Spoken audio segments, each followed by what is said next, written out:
If you've ever felt like you're doing everything for your autistic child, reading, watching, researching, trying, and still lying awake, thinking, what am I missing? What am I missing? I want you to hear this first. That feeling doesn't mean you're failing. It usually means you're overloaded.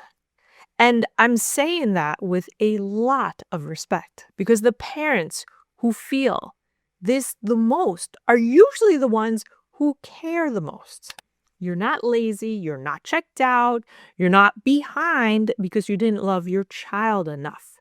You feel behind because you're trying to make good decisions in a system that gives you too many options and no clear direction or guidance on how to choose between them. Most parents aren't short on information. They're drowning in it. 10 different experts, 100 different posts, advice that sounds urgent, emotional, convincing, but rarely comes with context. So you're left trying to build a plan out of all these random pieces while living real life.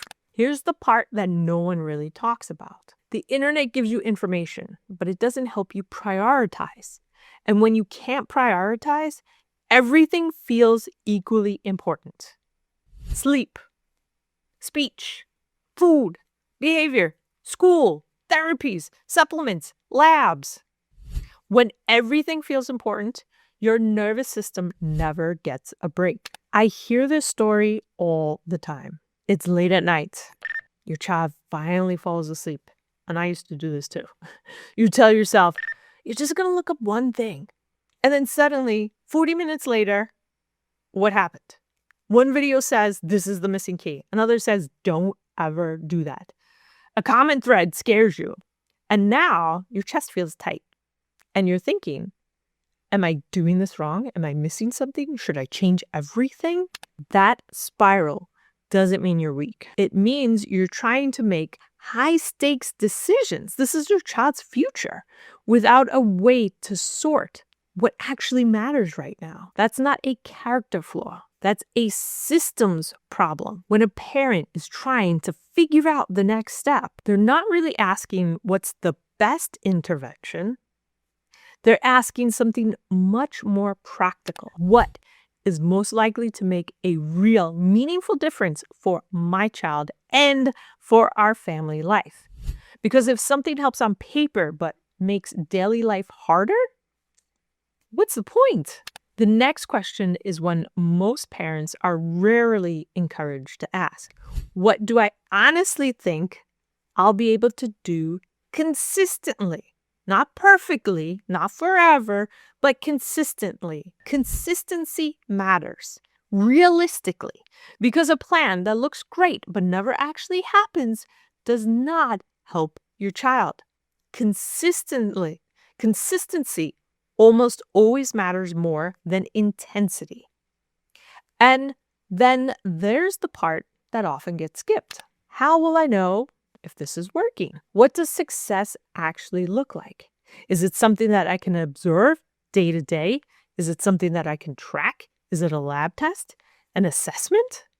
A change in function or regulation? If you can't define how you'll measure the progress, it becomes very hard to feel confident that you're moving forward. This is where a lot of parents get stuck. When progress isn't clearly defined, it feels like nothing is working. So things get changed, then changed again, then changed again. Not because parents are impulsive, but because they're trying to feel progress without a way to measure it. So if you're listening and thinking, okay, this really sounds like me, I want you to pause for a second. There's a huge difference between I'm failing and I'm trying to do too many important things at once without a way to prioritize or measure. One of those is judgment about who you are. The other is a solvable problem. Here's a quick reset you can do right now. Open a note on your phone, take out a piece of paper, write down just 3 things. 1.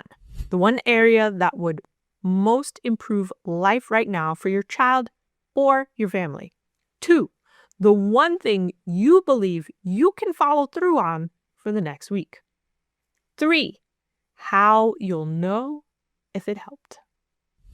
That alone can bring more clarity than hours and hours of researching. This is exactly why I built Navigating Autism the way I did. Parents don't need more information. They need help prioritizing, choosing what fits their real life, and knowing how to tell if something is working.